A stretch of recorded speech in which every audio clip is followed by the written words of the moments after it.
What is going on, guys? It is your boy By2K, and today, man, I'm gonna be bringing you guys a video on how I've made an insane amount of tokens, like just throughout like the past couple weeks, especially. Like, you guys know that obviously I already have like most of the token market, you know, basically filled out here. The opals are what we are missing, or like one more opal is basically what we are missing here. And you guys can see I could easily do that right now, but obviously the token market is going to be getting updated soon.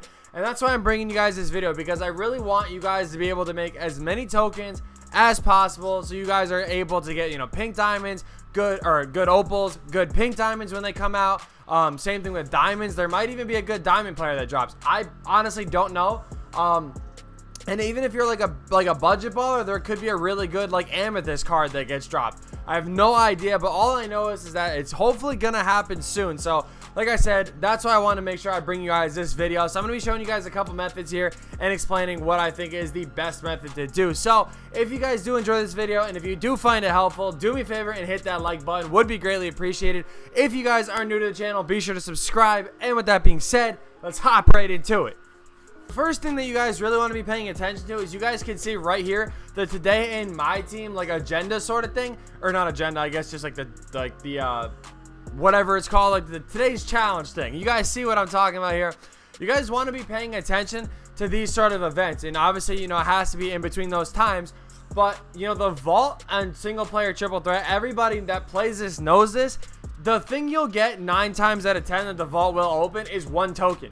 So if you're doing that, and every time you get 1 token, you're actually going to be getting, you know, 2 tokens. So, you know, that may seem a little like, but there's a chance that you guys do get 10 tokens. And if you guys do get the 10 token one, that's 20 tokens right there. Also, like I said, with the 1 token, you're going to get 2 per. So honestly, in those 2 hours, if you're able to get, like, if you're able to play, like, in 2 hours, you might be able to play, like, 20 to 30 games, honestly, I would say. Like, well, maybe even more, actually, but just say like you play 30 games, right? And the vault opens 20 out of those 30 times, and you get a token 20 times, right? That's 40 extra tokens right there you guys are going to be getting. So you guys really want to be paying attention to this today in my team thing.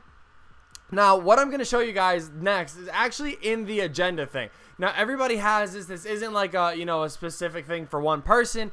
Everybody has it. If you guys scroll down, I already have it done, where it says, well, hold on, I'll do it like this, where it says like the 2020 like Western Conference, 20 Eastern Conference, and then like for heat checks, same thing, West and East. You guys can see by completing 1 collection, you actually get an additional 20 tokens for each current day, and then you get 25 for each heat check. So what that means is, if you guys scroll over to your collection here in the current days, a very cheap collection to probably complete right now would be like the Hornets. Like, obviously, you know, Terry Rozier goes for like nothing. Miles Bridges is going to go for like nothing. Like 3,000 MT is really good for silvers and stuff.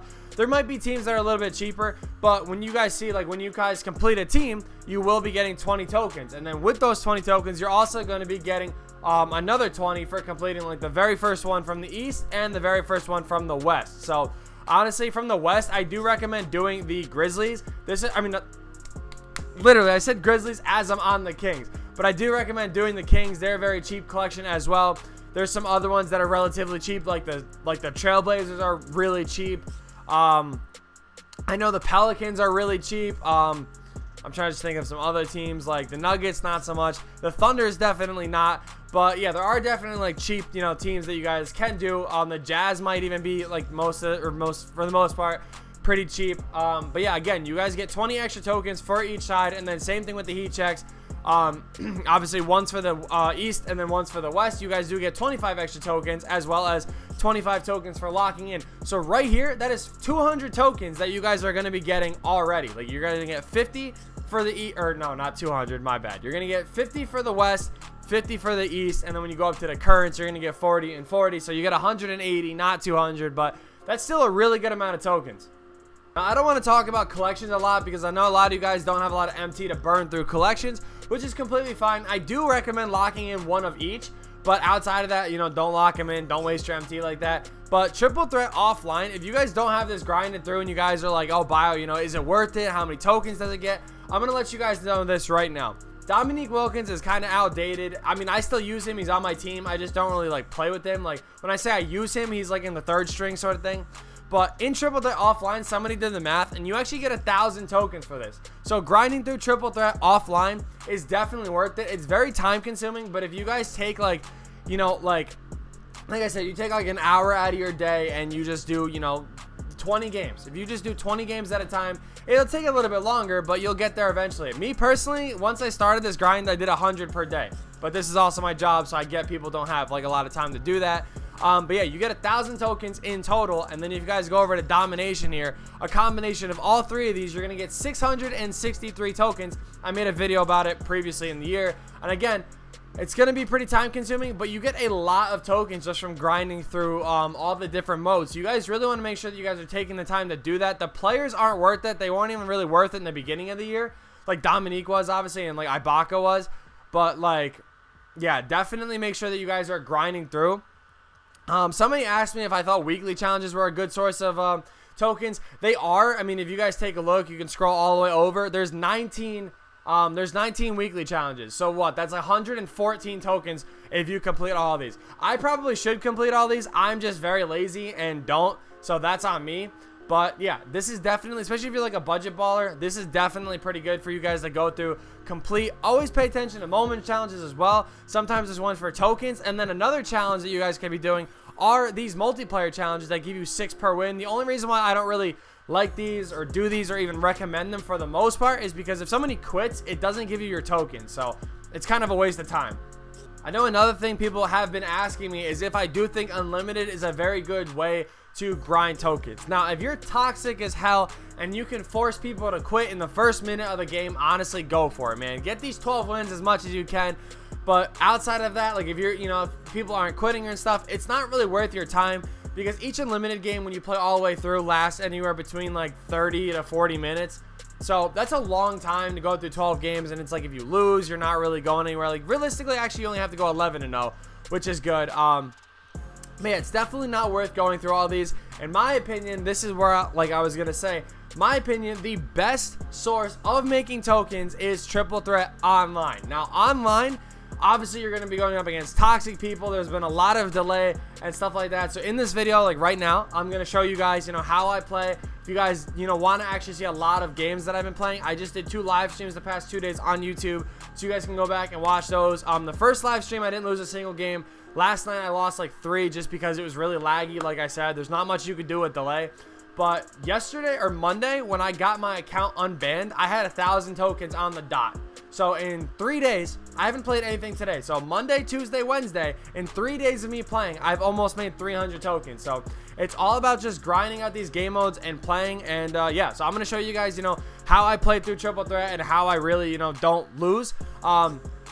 Before I do that, I know people are going to be like, oh, I don't have a good team like that. It's perfectly okay. I like running this team because all you need is a go-to scorer. So that would be T-Mac for me. A knockdown shooter. So that would be Bird. And a good big man that can play defense and rebound the ball. Giannis is obviously just glitchy. Alternatives for these guys, Josh Smith is a very good alternative to maybe like a Giannis. He won't be as glitchy, but he can shoot a little bit better. So that's a little bit better of an advantage for you guys. Butler's a very good option. Danny Granger's a very good option. Paul George, you have Kobe's a very good option. Heat check Giannis is pretty cheap, and he plays, you know, relatively the same towards the pink diamond one. Like obviously the pink diamond one's way better. You guys get what I'm saying.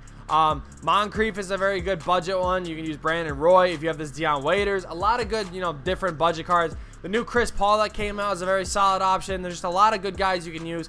Me personally, though, I do recommend using taller players that can play defense just because you're going to go up against a lot of people that just spam dribble moves. Right away, I'm looking at my opponent's team. He does have a good squad, which I was actually hoping I did run into.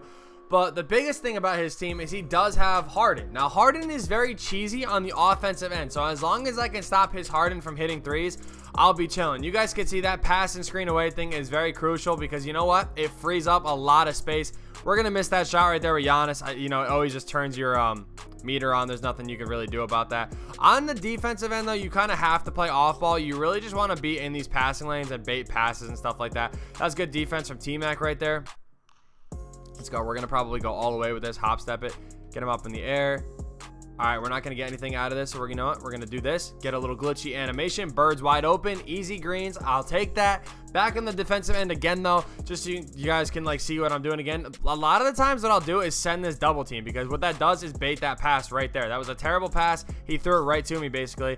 Again, we're right there. Perfect defense. You just got to be able to read what your opponents are doing. That's really all it is. We're going to get another wide open. Easy green bean right there. I don't know if that was a 3. Unfortunately, it wasn't. But you guys can kind of see. We're clamping up on defense already. We're doing what we got to be doing. Like I said, you want to just make sure your opponents aren't getting easy 3s. Right there, we couldn't have contested that any better. I knew he was just going to do a snatch back and shoot that with Harden. And you guys can see right there. Unfortunately, people are going to hit dumb shots on you. And you know what? I'm probably going to miss that because it was an actual wide open shot. It happens. You can't play flustered, though, because if you do, you're not going to get back on defense. We got the ball right back, so nothing even happened. Another thing I'm actually going to tell you guys too is, honestly, for Triple Threat Online, if you guys are struggling with your jump shots and stuff, make sure you guys too turn your meter back on if you guys do like shooting with it off. I've noticed that when, like, ever since I kind of like have left it on in some games, I've actually struggled shooting a lot less. Like, obviously, you know, you won't be able to like cheese as much because, you know what, shots like that I green all day, and you guys were seeing on stream, I was greening them all day with the meter off. But it's just other shots you will be able to green a little bit more, which does actually help out a lot. We're going to probably bait another pass here. T-Mac's actually on that one for me. But yeah, I do like shooting with the meter on a little bit more in Triple Threat, just because it kind of helps you out a little bit. Like I said, if it's not really delayed or anything like that, you can definitely get away with keeping it off. Like, that's what I normally like to do. But yeah, like I said, in my opinion, shooting with it on just seems a little bit more clean for me. But like I said, it's ball based off of preference here, so it's whatever works for you guys is really what's going to work. Oh my, yo, he literally, I'm not even gonna lie, that was his 4th shot attempt going through that right there. That was his 4th freaking shot attempt, literally. He got the offensive rebound the first 3 times, and then they give him a foul. That's crazy. He's literally just been doing that. He's just been dribbling around with Harden. I told y'all that was what's gonna happen. If you go up against somebody that plays with Harden, they take terrible shots, and somehow, bro, I'm just trying to end this gameplay real quick. I wanted to play another game, but I don't know. At this point, we're going to hop step that, avoid that block really quick. And just as a tip too, when you see the screen change like this, pause it and hit quit.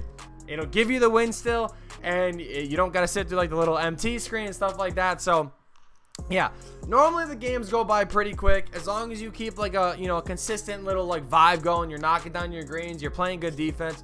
You can force a lot of quits. Like, I'm actually surprised that kid didn't quit. Like, especially towards the end, all he was doing was taking contested shots. So you guys can see on the board, unfortunately, I didn't realize that I was still at the bottom here. I think this is game 1. Yeah, this is going to be game 1. So we only have 1 token on the board. But you guys know, when you guys get up to like the 3 ball drops, I think it is, there's boards that'll have multiple token slots on it. The token wheels are on here. So when you're going through those, obviously, you know, you guys are going to be getting a good amount of tokens. If you guys, obviously, you guys, or most of you guys will know who HTB is. He actually posted a picture one day that he played through a game, and like on one of the boards, he got like 32 tokens off of 1 board. So it's really solid. Like, it's really good to get a lot of tokens right there. That's how I've made a lot of them. I mean, I'm not even gonna bother playing another game. You guys kind of get the gist of it. But yeah, like I said, collections really aren't all that. I know a lot of people want to say, oh, spend money on the game, lock in collections. I'm not even going to recommend that to you. If you guys take the time to grind the game modes out, especially, that is the best way to do it. But again, I know people are going to ask. So in my opinion, the best thing to do is Triple Threat Online. Go up, play good defense, clamp up, get them wins, easy money. You're going to make a lot of tokens, man. So either way, thank you guys so much for watching. I hope you guys did enjoy. Do me a favor and comment down below what board you guys are on, like what tier you guys are on, like obviously Opal, Pink Diamond, whatever it is. And as a bonus too, let me know how many tokens you got. It would be greatly appreciated. Again, I hope this video did help you guys out. If it did, be sure to leave a like. And with that being said, I will see you in the next video.